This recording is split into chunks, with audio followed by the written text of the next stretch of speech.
Hola, ¿qué tal? Por acá Oscar Dávila para servirles.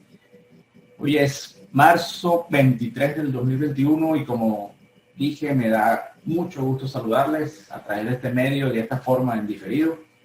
Y agradecido de antemano que hayan sintonizado esta pequeña disertación que voy a hacer acá, que espero dure unos 25, 30 minutos. Y lo primero que vamos a hacer es compartir la pantalla, a donde van a ver el título de esta próxima media hora. Consideraciones básicas para la sustentabilidad académica y motivacional de cursos y asignaturas en línea. Nosotros, desde la Universidad de Carabobo, queremos hacer un aporte para mirar, entender y resolver la situación actual por la que estamos pasando como humanidad, a fin de que la educación siga sus derroteros de siempre y, por supuesto, mejor. Queremos hacer propuestas y tratar de dar soluciones a los sectores educativos. Por supuesto, uno de los que tiene mayor influencia, de lo que aportamos más, es el sector universitario, pero por supuesto todo esto sirve para la educación básica y la educación media. Este contenido lo voy a dividir en contexto y propuestas. Un contexto que quizás muchos de ustedes ya se han definido, sin embargo aquí lo voy a poner desde mi punto de vista, y las propuestas que van a consolidar las consideraciones básicas de las que mencioné en el título. De esto se trata entonces esta presentación. El contexto, por supuesto, abarca la situación socioeconómica de la educación, la situación tecnológica en nuestro país y, por supuesto, la pandemia que se suma a todos los problemas o a todas las situaciones que debemos resolver nosotros como universitarios y como líderes de la educación en el país. Tenemos una pandemia mundial y tenemos que seguir adelante. La rueda debe seguir girando. Fíjense que en este gráfico lo tomé de un informe del Instituto Internacional de la UNESCO para la Educación Superior en América Latina y el Caribe, IEXAL, en abril de 2020 publicaron COVID-19 y educación superior, de los efectos inmediatos al día después. Fíjense que en el eje X se representan los días de marzo. Prácticamente fue el mes donde hubo la suspensión masiva de actividades en todos los sectores educativos a nivel planetario. Vamos a hablar de la región. Y en el eje X están los millares de estudiantes afectados por esta suspensión. Millares de estudiantes. Ya esto, por supuesto, se suma a los problemas que ya ha enfrentado el sistema educativo, como los problemas de acceso y equidad, los problemas tecnológicos, los problemas de formación de docentes y estudiantes, entre otros. Ahora se suma el de la pandemia y nos agarró, como quien dice, fuera de base. Por supuesto, ¿qué trajo esto? La necesidad de dar continuidad a la oferta formativa a pesar de la pandemia, y el gran apoyo es la educación a distancia. Es decir, que como humanidad estamos casi de acuerdo que es a través de la educación a distancia que vamos a seguir dando continuidad a la educación superior, a la educación media y, por supuesto, a los sectores de la educación inicial. Y hubo como un despertar, por supuesto. Dijimos todos, vamos a hacerlo, pero desde mi punto de vista pienso que la educación a distancia siempre estuvo como rezagada. Siempre estuvo por ahí como que guárdala ahí en una gaveta y la vemos pronto, la vemos después. Justamente porque no se le dio el lugar antes de todo esto a la educación a distancia. Siempre hemos visto que ha habido inversión, se han creado departamentos, se han creado unidades, ha habido reuniones nacionales, ha habido, por supuesto, encuentros donde nos hemos puesto de acuerdo, pero aún con todo eso no hemos podido generar una normativa nacional para estandarizar la aplicación correcta de la educación a distancia. Un lenguaje único, un lenguaje universal, por lo menos venezolano, que podamos hacer o que podamos aplicar para para hacer la educación a distancia en nuestro país. Esa normativa, donde la Universidad de Carabobo hizo grandes aportes en su momento, no ha terminado de ejecutarse al día de hoy. No nos hemos puesto de acuerdo. No se ha implementado. Se avanzó en documentos técnicos, se avanzó en ideas, se avanzó en encuentros, pero esto no ha sido prioridad del Estado. Y justamente ahora que ya, como dije al inicio, estamos ya de acuerdo como humanidad, en este caso como venezolanos, que tenemos que usar la educación a distancia, ya tenemos la luz verde, entonces ahora queremos hacer una implementación express, una implementación rápida, y eso se convierte en un problema. Queremos hacer una implementación express de la educación a distancia sin el conocimiento para hacerlo. Uno de los problemas que más se está viendo es que queremos replicar la clase presencial en línea. Pero bueno, esto forma parte de ese proceso de implementación, porque no tenemos una referencia anterior para actuar en educación en línea de manera masiva frente a una pandemia. Esto es inédito, esto no lo vimos venir, y por supuesto que la forma como se está ejecutando la educación a distancia, las diversas formas, las variadas formas, están causando en algunas personas deserción y desánimo. Y nos hemos dado cuenta que el aprendizaje depende de la persona, no tanto de lo que ofrece el docente, no tanto de lo que ofrece la plataforma que utiliza el docente, cualquiera que sea, sino que ya depende mucho de la persona, inclusive de los padres, en caso de la educación básica, educación media. Lo cierto es que cada docente o cada institución, cada grupo de docentes están haciendo esfuerzos por utilizar algún tipo de medio para llegar a los estudiantes, pero tales propuestas no se están haciendo sustentables. Por supuesto que al no ser sustentables, estamos en una situación donde estamos probando, es como un ensayo de error, cuál es la mejor manera de hacer esto.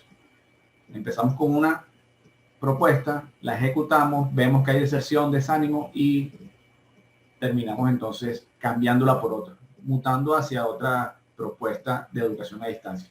Es como que les diga, voy a empezar a utilizar WhatsApp, que lo estamos viendo mucho, y como no me funcionó, ahora voy a utilizar correo electrónico. Y como no me funcionó el correo electrónico, ahora voy a utilizar Google Classroom. Bueno, y así, eso está pasando mucho en este momento, forma parte del contexto que les mencionaba. Entonces, dentro del grupo de problemas, el principal es el know-how no cumplido.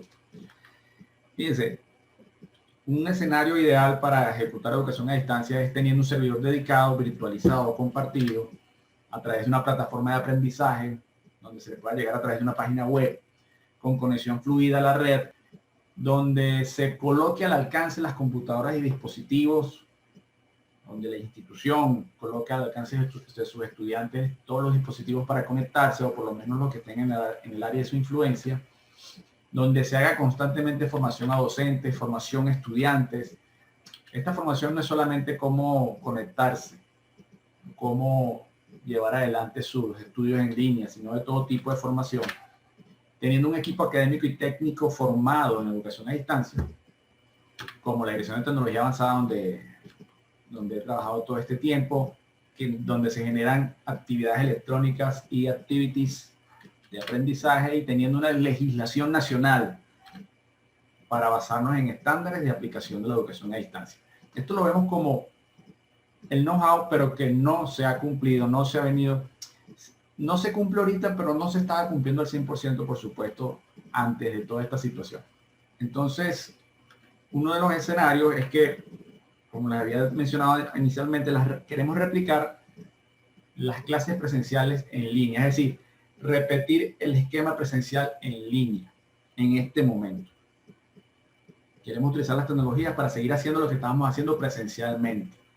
Por lo tanto, queremos seguir dando clases magistrales a través de videos en tiempo real, lo cual es muy difícil.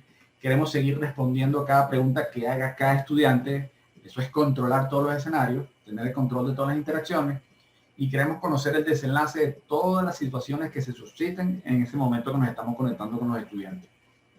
Eso implica que le tememos a la impredecibilidad de una situación de aprendizaje. No sabe, de repente podemos controlar todas las interacciones en presencial, pero en línea ya la cosa es diferente. Le tememos al exceso de trabajo, o a trabajar de manera diferente, o a que nos quiten el trabajo. Y le tememos al descontrol de un grupo de estudiantes y por ende al fracaso de la alternativa académica en línea que estamos utilizando. Eso genera, por supuesto, estrés. Entonces, por ejemplo, dentro de los escenarios hemos visto que hay recursos mal aplicados, donde hemos encontrado, incluso antes de la pandemia, personas que utilizan cursos o asignaturas que se dictan por WhatsApp. Utilizan la plataforma WhatsApp para llevar adelante un curso o una asignatura que antes se daba de manera presencial, o utilizan Telegram, o utilizan también el correo electrónico. Lo cierto es que cada profesor está utilizando la plataforma que le es más afín, o el grupo de profesores, generalmente la plataforma que usa ese grupo de profesores. Eso hace que haya un uso de un carnaval de plataformas, incluso dentro de la misma institución educativa. Por ejemplo, podemos ver una facultad, por ejemplo, la Facultad de Ontología, donde en la asignatura oclusión el profesor está utilizando, o los profesores están utilizando WhatsApp para mandar trabajo, para hacer foros, para mandar encuestas, para mandar evaluaciones, recibir respuestas a través también de esos chats. Otro profesor está utilizando Telegram, el otro profesor utiliza el buzón de correo electrónico. Alguno por allí se animó con Google Classroom y otro quizás consiguió un Moodle y lo está utilizando. Lo cierto es que todas estas iniciativas, por supuesto, se valoran, pero llega un momento que se hacen inmanejables. Aquí se empieza a mezclar entonces el aspecto social, el aspecto académico, el aspecto personal, el aspecto profesional dentro de un mismo chat. A veces cuesta bastante conseguir algo allí. Y llega un momento que, aunque al inicio fue muy motivador, porque el estudiante estaba recibiendo notificaciones, porque pertenecía a un grupo, porque interactuaba, llega un momento que empieza el estrés, empieza la deserción y empieza el desánimo.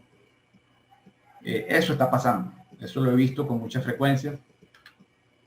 Por lo tanto, dado ese contexto general de cómo se están dando las cosas, de cómo están aplicando los profesores y los estudiantes, o cómo están enfrentando la situación actual, vamos a empezar a hablar de unas consideraciones generales. Bien, dentro de las consideraciones generales, vamos a empezar con la consideración número 1. Y es que descubrimos a través de la miga de pan, la miga de pan es lo que va dejando cada estudiante en los registros mientras estudia en línea.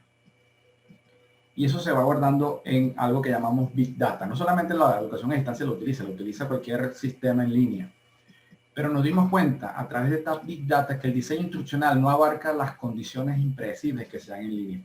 Ciertamente con el diseño instruccional planificamos lo que queremos que se vaya ejecutando, pero dado que la humanidad, los seres humanos somos tan impredecibles, por supuesto que se van a dar situaciones que no hemos planificado inicialmente en nuestros diseños de instrucción. Entre esos vemos que los videos, nos dimos cuenta con el tiempo que los videos no son la solución. Dentro de esta Big Data nos dimos cuenta que los estudiantes, cuando empiezan a ver un video, empiezan a adelantarlo, sobre todo cuando son videos largos, y se centran en aquello que quieren escuchar del docente o donde encuentran lo que estaban buscando de un contenido específico. Por lo tanto, un video puede ser que dure 30 minutos y un profesor hizo un esfuerzo para grabar 30 minutos de su tiempo y en la Big Data encontramos los clics que hace el estudiante para ir avanzando a ese momento que quiere escuchar y después de haber escuchado 5 minutos o quizás menos de 30 minutos que grabó el docente, van al área de evaluación de la plataforma. Entonces, eso por supuesto nos está diciendo que tenemos que empezar a aplicar la filosofía de microlearning. Es decir, empezar a generar cápsulas de conocimiento cortas, sobre todo cuando estamos hablando de educación media, educación básica. Cuando estamos ya en el sector universitario y quizás en posgrado más se aplica, podemos entonces generar videos un poco más largos. Sin embargo, hay que tomar en cuenta que los videos largos son a veces difíciles de manejar, de cargar. Y por supuesto, no centrar la formación en línea en videos en tiempo real para clases magistrales. No es tan fácil para las personas, lo estamos viendo con mucha frecuencia, vamos a conectarnos a tal hora, en las personas de sus diferentes dispositivos y mucha gente deja de asistir porque no es tan fácil por las condiciones de energía eléctrica, por las condiciones de conectividad, porque la gente está haciendo mil cosas. De manera que esto hace que la gente se frustre porque siente que no está llegando a la clase, siente que no está participando y le genera entonces un sentimiento de querer dejar la formación que adquirió. La solución: colocar las clases en un sitio para su descarga, ofrecer un tiempo para verlo, por ejemplo, decirle a la persona, tienes estas 2 semanas para descargar ese video y para verlo, y vamos a utilizar los encuentros en tiempo real para resolver las dudas que se generaron de haber visto ese video. Entonces la persona puede descargar con calma ese video, no tiene que ser un video tan largo, va directamente dentro de la filosofía de microlearning, que sería, por supuesto, otro tipo de ponencia que se haría para entender lo que es el microlearning, donde hay un inicio, un desarrollo y un cierre en un tiempo muy corto de una cápsula de conocimiento muy específica. La persona lo mira y cuando haya los encuentros, él tiene que haber visto ese contenido para poder plantear preguntas, plantear dudas y por supuesto generar un sistema de intercambio con el docente y con sus propios compañeros que se conectan en ese momento. Ya vamos a ver más de esto. Por supuesto aquí se aplica, de esto estoy hablando del Flip Class, donde nosotros tradicionalmente vamos a la universidad a ver las clases presenciales magistrales y nos llevamos a casa la tarea. Cuando en Flip Class, si volteamos el escenario, es en casa donde vemos las clases magistrales y en línea, en el salón de clases es donde vemos entonces las tareas, donde hacemos las tareas. Entonces un poco aplicar esta filosofía de Flip Class, por supuesto que los estudiantes vean sus videos en el tiempo que ellos consideren, de la forma como ellos consideren, con la utilización de datos que ellos consideren y después generar unos encuentros con el docente para intercambiar las tareas, las dudas, las preguntas y ser por supuesto más proactivos en ese sentido. Esa es la consideración número 1. Consideración 2. Narrar toda presentación o material de estudio que el profesor tenga por ahí. Todos tenemos presentaciones guardadas en PowerPoint, todas las hemos almacenado en nuestros equipos, en la nube, y ya llega un momento entonces que las tenemos que empezar a narrar. Es decir, no podemos entregar esas presentaciones sin narración, porque justamente en el plano presencial las utilizábamos y las explicábamos. Entonces en este momento llega el momento de narrarlas a través de, puede ser una cámara, un micrófono incorporado al equipo, justamente lo que estoy haciendo ahorita, para que esa presentación PowerPoint o esa presentación PDF o eso que ustedes tengan allí, una infografía, un gráfico, un esquema, pueda tener una narración para que el estudiante pueda entenderlo, no entregarlo así por entregarlo, que el estudiante empiece como que a tratar de discernir con lo que me está diciendo el profesor. De manera que la recomendación es hacerlo en Zoom. Hay muchas herramientas, pero oye, ya que está tan popularizado el uso de Zoom y podemos utilizar la cámara, podemos utilizar el audio de la computadora y podemos grabar en pequeños fragmentos, entonces es una buena opción. Por supuesto, aplicar Rapid Learning, llega un momento en que empiezo a narrar una presentación o un material uno tras otro y llega un momento en que empiezo a generar mi propia metodología de grabación para que la cosa se haga más rápida.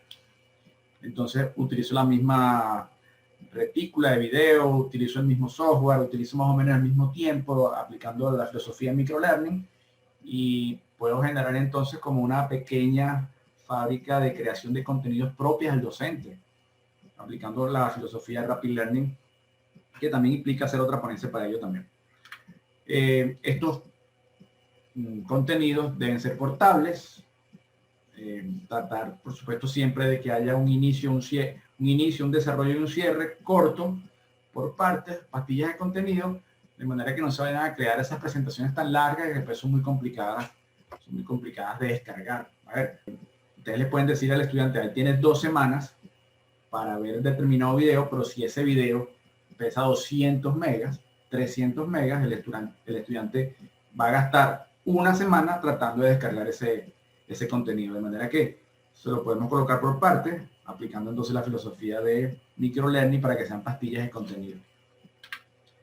La consideración 3 es utilizar un aula virtual, un LMS.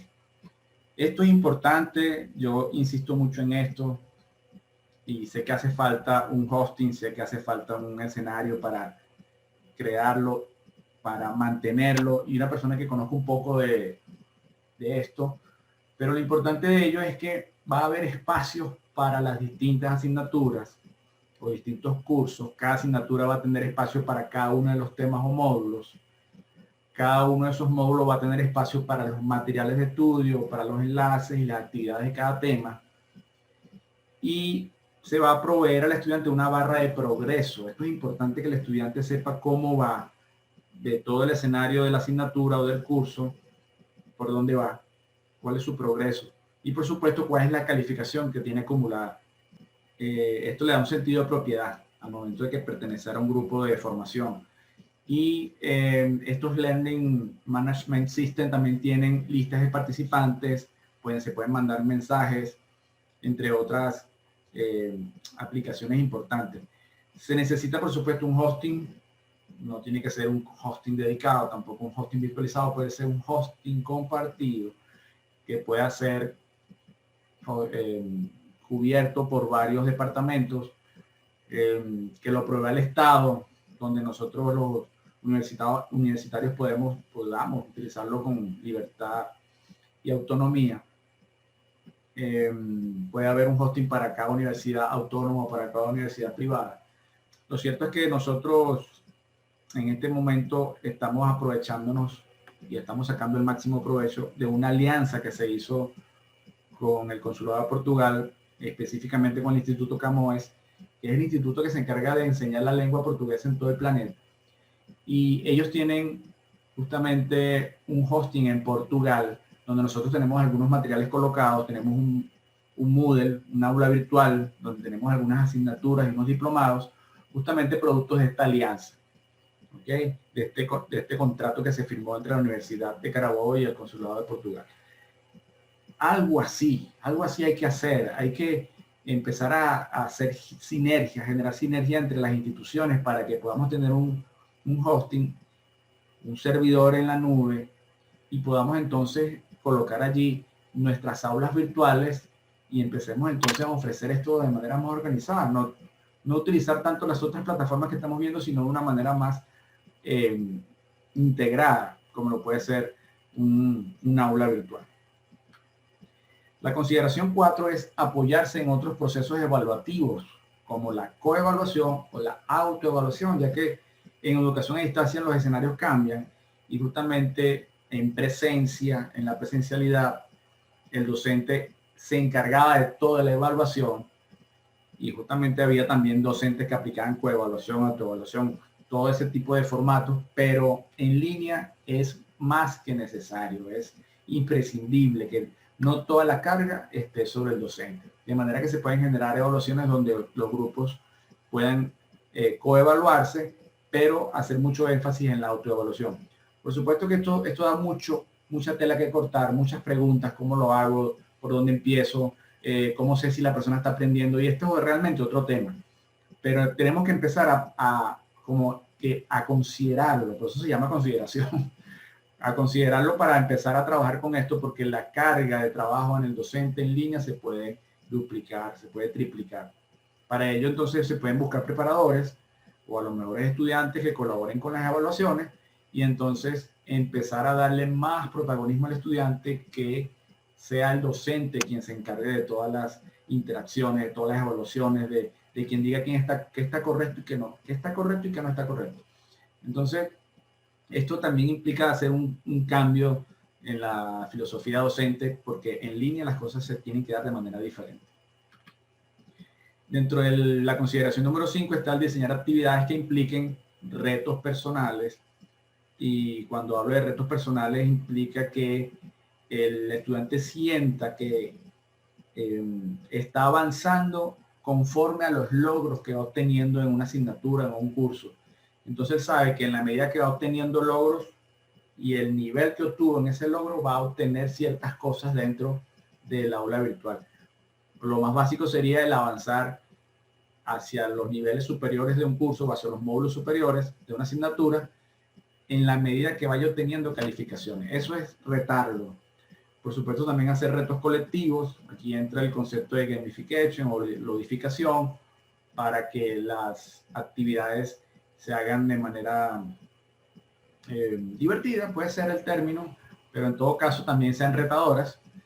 Y a trabajar con actividades de campo donde las personas puedan documentar a través de fotografías o pequeños videos y después subir eso a la plataforma o al aula virtual y que sus compañeros puedan evaluarlo o que él mismo pueda hacer una autoevaluación de su trabajo.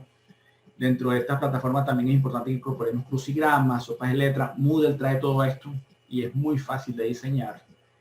Y todas estas actividades que puedan ser colocadas en el aula, que puedan ser utilizadas dentro del aula de manera que él sienta que está entrando a su escenario académico cada vez que vaya a esa aula virtual. Bien, la consideración 6 es utilizar plataformas de redes sociales como alternativas para llenar vacíos. Fíjense que no las estoy demonizando, no es que quiera que las quitemos, pero estas son grandes posibilidades para socializar, para programar encuentros, para enviar noticias, para hacer grupos de intercambio. El hecho de que a las personas nos llegue una notificación al teléfono de un grupo al cual pertenecemos, en este caso grupos académicos y sociales, es muy gratificante. De manera que podemos aprovechar para, por ejemplo, decir, conectémonos al aula para ver un nuevo material que acaba de colocar el docente o una nueva actividad acaba de ser abierta. De manera que aquí estamos utilizando estos escenarios para sacar justamente ese aspecto social, ese aspecto motivacional de la gente y generar, por supuesto, encuentros que permitan entonces que ellos se sientan mejor con su grupo y, por supuesto, dentro de ese espacio académico que le creamos a través del aula virtual. Lo que hemos aprendido a través de las tendencias actuales es la importancia del factor social. Y justamente es por eso que colocamos, les dije anteriormente, sobre la utilización alternativa de estas plataformas de intercambio social. Los cursos formales lo tienen, los MOOC lo tienen, de manera que, bueno, podemos entonces nosotros, a través de las iniciativas que tengamos de colocar nuestros materiales en línea, considerar que podamos tener algún grupo para colocar entonces esas noticias y todo lo que dijimos anteriormente. El diseño basado en gamification, retos individuales y colectivos, esto está dando bastante resultado, da mucho para estudiar. Esto va más allá de generar preguntas de selección simple, selección múltiple, verdadero y falso, completar, emparejar, sino que va entonces a colocar al estudiante en una situación de hacer algo diferente. Y por supuesto la valoración la puede hacer él mismo del reto del que está participando. Microlearning, por supuesto, va a ser una tendencia importante, es una tendencia importante en el desarrollo de contenidos para las aulas virtuales. Y el mobile learning, en un tiempo se hablaba como un complemento, pero hoy en día es una gran oportunidad que tenemos como humanidad para colocar aplicaciones educativas que se descarguen, dado que los seres humanos tenemos ahora todo el día con un teléfono y más los muchachos, y podemos entonces aprovechar esa interacción que tienen ellos con los dispositivos para justamente insertarlos en el mundo académico de manera un poco más extendida. La incorporación del sector privado está entendiendo justamente que la educación a distancia es una gran aliada para el sector privado, ya que empiezan a formar a su planta de personal a distancia, se reducen importantemente los gastos y el Estado, por supuesto, aunque va con cierto letargo, ya está entendiendo a nivel planetario que esto tiene que ser, más con una situación de pandemia, una realidad. Y hablando del mobile learning y la incorporación de los móviles, en este gráfico también del informe COVID-19 de educación superior, de los efectos inmediatos del día después, vemos como en la región las barras azules son los hogares conectados y las barras naranjas son las líneas móviles que hay en esos hogares. O sea, esto dice por sí solo la importancia de que nosotros aprovechemos y tengamos en los móviles, en los celulares, una gran oportunidad para la educación a distancia. Implementar el modelo afectivo que se usa en Europa, en nuestra Latinoamérica, es también una de las tendencias. Dentro del modelo anglosajón, se caracteriza la educación a distancia por un alto contenido de multimedia, baja interacción con el estudiante. Eso es lo que vemos en los MOOC. De hecho, desde Estados Unidos, donde más se producen este tipo de formación, lo que genera esto es una alta tasa de deserción. Hay baja interacción con el estudiante, no hay casi interacción humana, por supuesto hay una alta tasa de deserción, se habla de porcentaje de 70-80%. Son cursos costosos justamente por ese alto contenido multimedia. En cambio, el modelo europeo, hay un bajo contenido multimedial, pero se abunda más en el texto. Y por supuesto, hoy en día se genera entonces la metodología de Rapid Learning para poder hacer bastante contenido con muy bajo costo. En este modelo se procura, por supuesto, la no deserción y hace que sean accesibles desde el punto de vista de la inversión. Nosotros, por supuesto, como latinoamericanos, quise decir, adoptamos este modelo europeo. El reto para el docente, lo digo brevemente, ya esto se ha hablado muchísimo, utilizar eficientemente la comunicación para aprovechar todo el potencial de la educación a distancia. Las aulas virtuales son muy importantes para proyectar la comunicación, ya van a ver por qué, pero dentro de todas las habilidades que pueda tener el docente, saber leer entre líneas, hacer scanning, escribir de manera cercana y persuasiva, conocer a sus estudiantes, lo que más interesa de esta diapositiva es cambiar la estructura del proceso de aprendizaje. Es hacer las cosas de manera diferente, no es traer lo que hacíamos en la presencialidad al formato en línea. Es deslastrarnos un poco de lo que hacíamos, no nos va a pasar nada como docentes, más bien se van a ampliar nuestros horizontes en línea. Porque ya no es tan importante crecer en número de alumnos, sino en aumentar el porcentaje de personas que finalizan el curso online. Si 10 personas están en una asignatura, vamos a tratar de que esas 10 personas que están en ese curso terminen con éxito esa formación. Nosotros vemos que el elemento clave para que se ejecute todo el sistema de educación a distancia en nuestras instituciones es la comunicación. Podemos tener el mejor servidor o mejor proveedor de hosting. Nuestros usuarios pueden tener todas las facilidades para estar conectados. Los recursos de contenido, las actividades de aprendizaje son hechas por un equipo especializado para ello, un grupo académico, con un entorno académico de trabajo. Pudiéramos entonces tener también una base legal, apoyo institucional, recursos económicos, pero si la comunicación no se da, va, por supuesto, a generarse la desmotivación y la deserción de los actores de nuestros sistemas de educación a distancia. Por lo tanto, el elemento definitorio de la educación a distancia, desde mi punto de vista, es la comunicación de los actores, de estudiantes, profesores, personal administrativo, la comunicación de los materiales que hablen por sí solos, que digan, y la comunicación que ejerce también el aula virtual, el LMS. Y todos estos elementos aquí comunican: el texto, las imágenes comunican, las infografías comunican, la iconografía de los materiales, de la plataforma, del aula virtual, la voz digital comunica, el video digital, los ejercicios de evaluaciones bien redactados, bien hechos. Es así como entonces la comunicación toma un protagonismo importante dentro de la educación a distancia. En resumen, la aplicación de la educación a distancia en este tiempo de pandemia, este tiempo COVID, implica primero conocer el contexto. Este contexto que ya hemos hablado y que sabemos cuándo inició, ahí hablamos de marzo de 2020, pero no sabemos cuándo va a terminar. Por lo tanto, debemos formarnos para aplicarlo de manera eficiente, aplicar esas soluciones a este contexto de manera eficiente. Entender que no se trata de replicar los escenarios presenciales. Tenemos que dejar esa filosofía.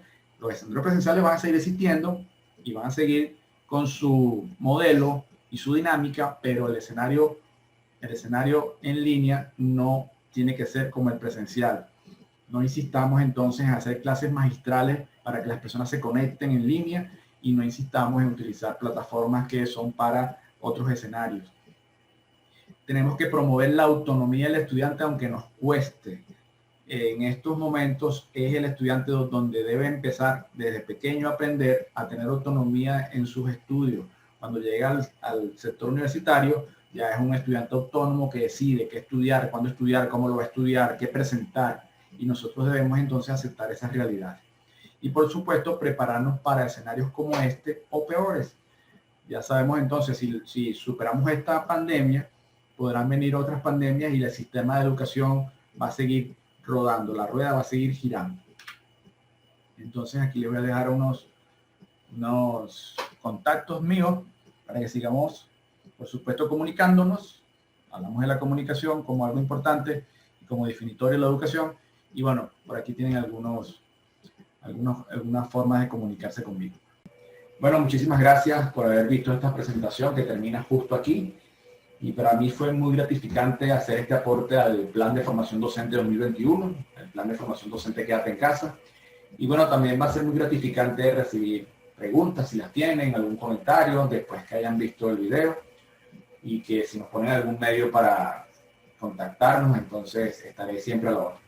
Muchísimas gracias una vez más y bueno, nos seguiremos viendo en línea.